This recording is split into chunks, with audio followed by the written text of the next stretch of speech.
Ja esi piedzimis 17. datumā, tad šis video ir priekš tevis. Tavu enerģiju pārvalda planētas Saturns, kas simbolizē šķēršļus un ierobežojumus, kas tiek pārvarēti ar lielām grūtībām un arī ilgstošā laika periodā. Savukārt tavs arkāns ir zvaigzne, kas dod tev lielu potenciālu tomēr atnākt pie savas lielas idejas, pie savas zvaigznes, bet ceļš uz ideju, uz sapni, iet cauri iekšēju briedumu, neatlaidību un arī pacietību.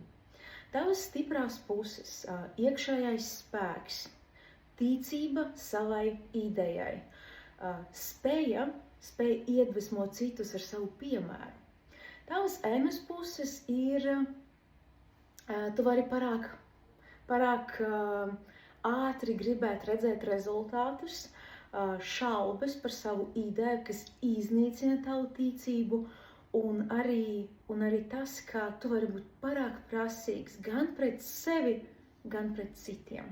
Galvenā karmiskā mācība tev, kas 17. datuma cilvēkam, ir, ka tikai apvienojot zvaigznes enerģiju, ticību par savu ideju ar Saturna disciplīnu un pacietību, var sasniegt lielus rezultātus.